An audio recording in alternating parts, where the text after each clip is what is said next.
안녕하세요, 빵영입니다. 자, 오늘은 밑도 끝도 없이 연봉에 대한 이야기를 한번 해보려고 해요. 연봉. 우리 신입으로 이제 취업을 하고자 하는 우리 취준생분들이 연봉을 고려하지 않을 수가 없습니다. 사실 저도 이런 얘기를 많이 해요. 일단 연봉을 포기하고 경력을 쌓아라. 그러고 나면 연봉은 따라온다, 이런 얘기를 많이 합니다. 근데 이게 정말 쉬우면서도 힘든 일이에요. 말이 이상하죠? 쉽다라는 거는 취업은 쉬워. 그렇지만 그 과정이 힘들다라는 얘기예요. 자신의 실력을 키우고 경험을 하는 게 정말 힘들어요. 그러면 처음부터 어렵고 쉽게 가는 방법은 무엇이냐면은 어렵다라는 거는 초봉이 높은 회사죠. 높은 회사 들어가는 거는 어려워요. 그런데 경력을 키우기에는 그런 회사들은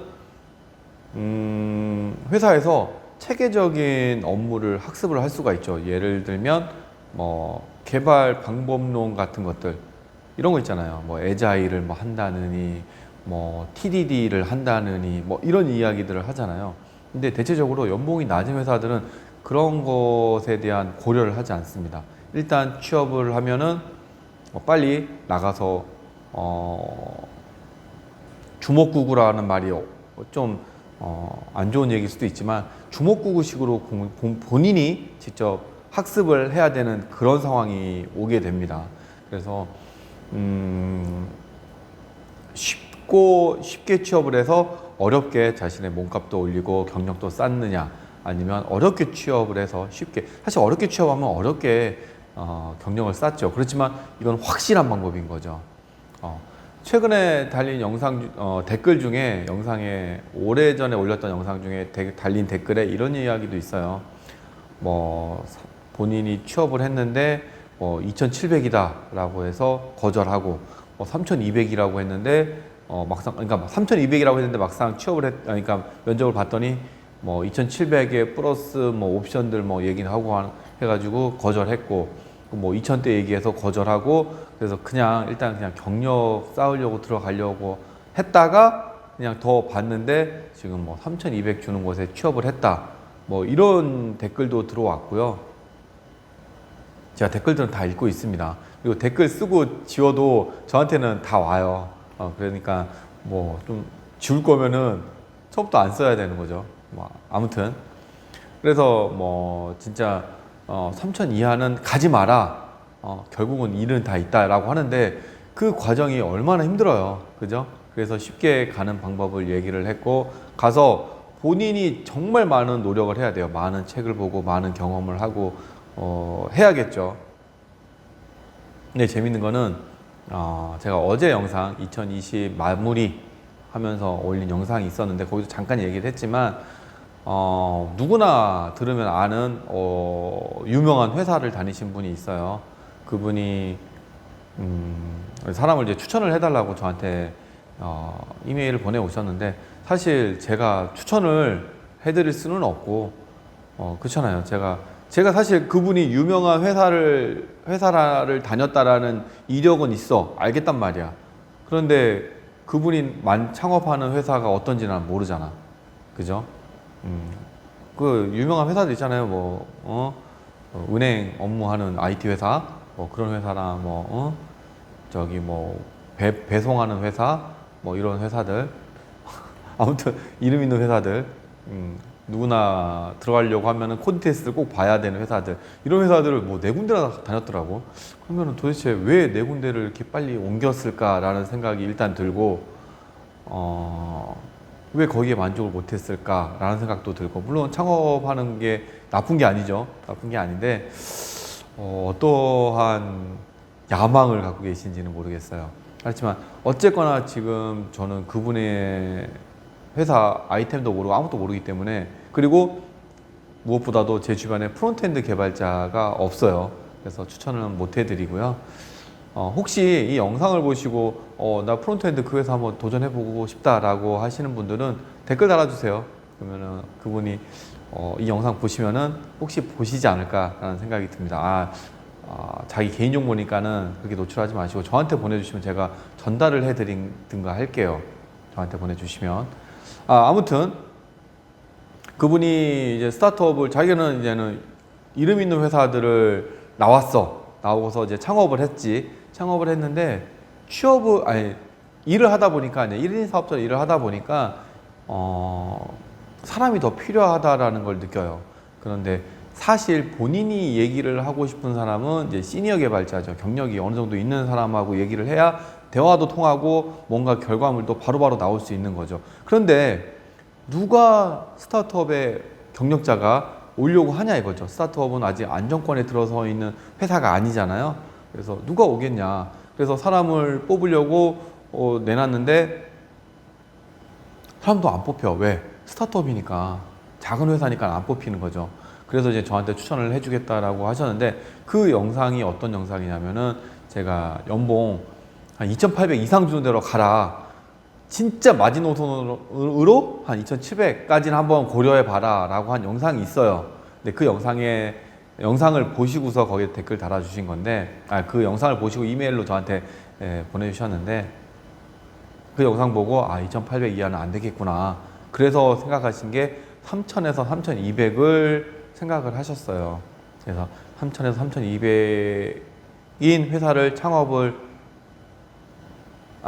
아니라 신입 개발자를 모집을 하려고 해요. 본인이 다 가르쳐주고 할 거라고 합니다. 그냥 공개를 할게요. 그분이 다녔던 회사가 뭐 카카오, 쿠팡, 토스, 하나 갑자기 기억이 안 나네. 네이버였나? 아무튼 그렇게 다니신 분이에요. 그런 회사만 몇 년인지도 몰라. 그런 회사를 재직을 했었던 이력을 갖고 창업을 한다.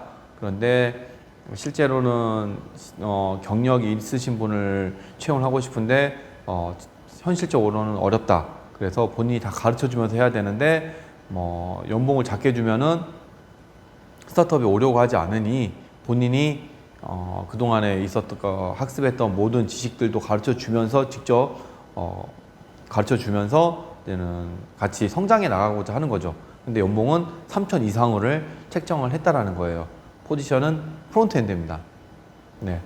그래서 이런 글을 딱 보니까 이분 이제 스타트업도 3,000 이상을 이렇게 고려를 하고 있잖아요. 그런데 SI는 아직까지도 3,000 초후반?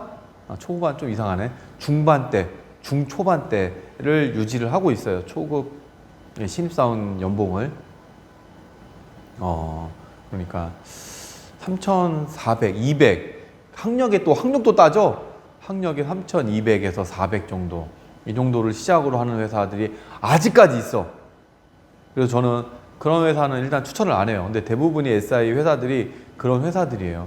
그래서 연봉을 올려봐야 사실 쉽게 올라가지가 않습니다. 그리고 연봉이 많이 받으면은 연봉 인상률이 확 떨어지고, 연봉이 낮으면은 인상률이 엄청 높아야 되는데 그렇게 현실적으로 높지가 않아. 그러면 어떻게 해야 돼? 이직이 답이라는 거죠. 이직. 그러면서 사람 없다 그래 계속.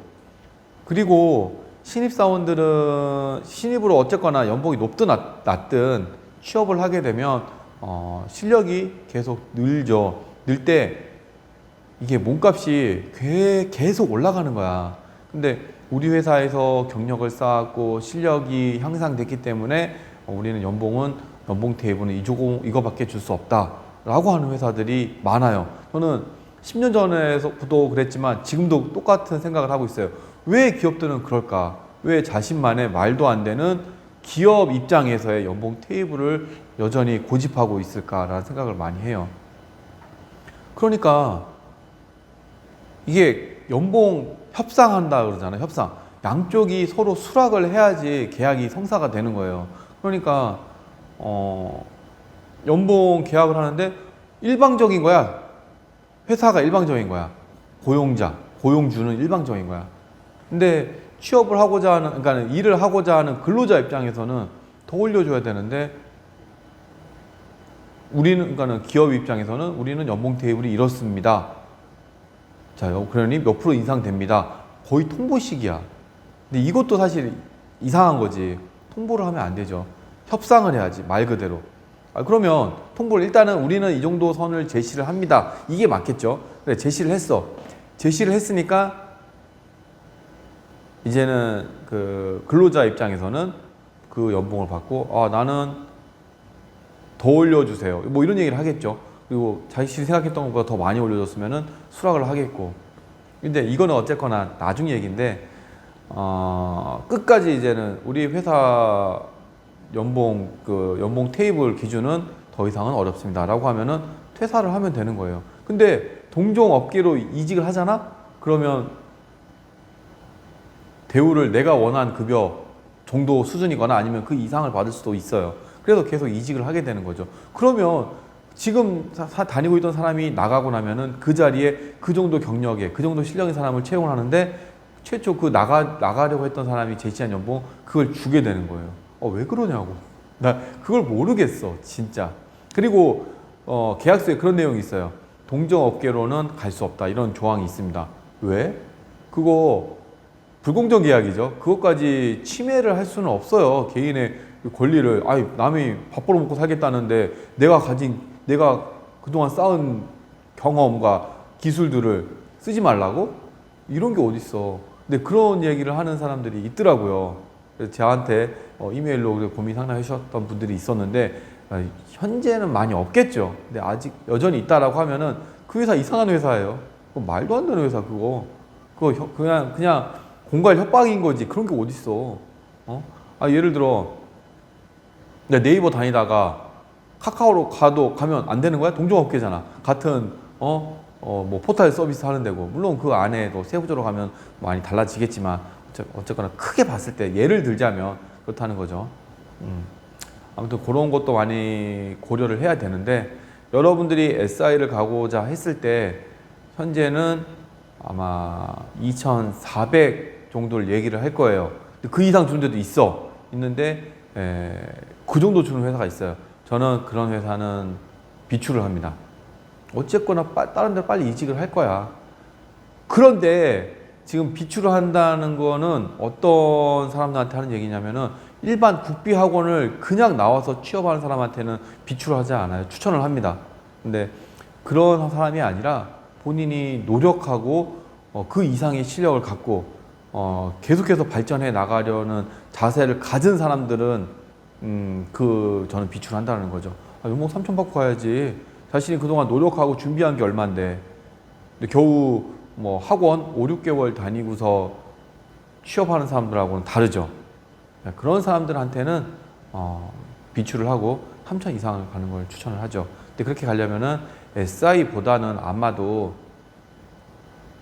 스타트업이나 아니면 코딩 테스트까지 준비한 김에 더 준비를 해서 코딩 테스트를 보고서 주는 그 회사를 가는 게 맞을 것 같아요. SI도 아주 없는 건 아닙니다.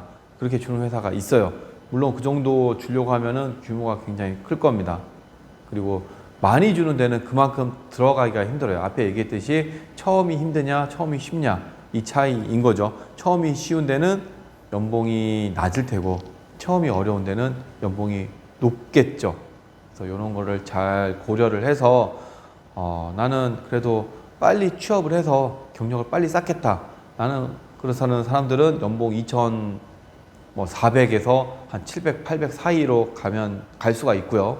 나는 처음부터 그냥 높게 받겠다. 그래서 나는 준비를 많이 하겠다. 이건 사실 어려운 방법인데 그러면 공부를 많이 해야 되겠죠. 해야 되는데 진짜 멘탈 많이 나갈 거예요. 그래서 중간에 포기하고 다시 SI로 선택하시는 분들이 많이 없지 않아 있을 겁니다. 네. 아무튼 저도 지금까지 쉬지 않고 물론 많이 중간에 쉬긴 쉬었지 항상 공부만 한 건 아니잖아요. 근데 여전히도 지금도 공부를 하고 있습니다. 왜? 시대가 바뀌고 있어. 시대가 이제 오라클도 머신러닝이 된다니까. 오라클 오라클 관련된 SQL 책을 보면 머신러닝에 대한 책도 있습니다. 그렇기 때문에 계속해서 공부를 해야 돼. 언제까지 레거시 스프링만 할 거야?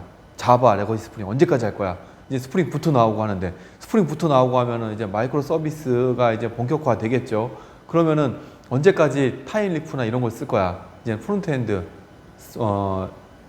뭐야 앵귤러, 뷰, 리액트 이런 이제 프론트 단도 이제는 분리가 될 거예요. 백엔드와 프론트엔드가 또 이제 뭐 진짜 분리가 될 겁니다. 전자적 프레임워크도 나눠지잖아 이제. 스프링 부트까지 범위가 넘어섰잖아 이제. 지금 알파 테스트 중이잖아요. 알파 버전이 나왔으니까 이제 기존의 이제 레거시 버전과 이제 분리가 될 거라는 거죠. 그러니까 준비를 레거시 스프링뿐만 아니라 스프링 부트도 해야 되는 겁니다. 이제 국비 학원 다니시는 분들 여전히 레거시 스프링만 하고 있다라고 하면 뭐 파이썬 뭐 이런 걸 해야 되는 게 아니라 국비 교육 과정에 레거시 스프링, 스프링 부트 이런 것까지 해야 되는 거예요.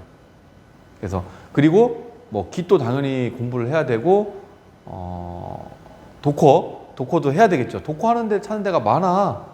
그러니까 SI에서 하는 건 아니에요. 그거 도커는 사실 인프라 쪽에 가까운 건데 SI보다는 유지보수 운영을 하거나 아니면 스타트업 쪽에서 도커는 거의 필수라고 보면 됩니다.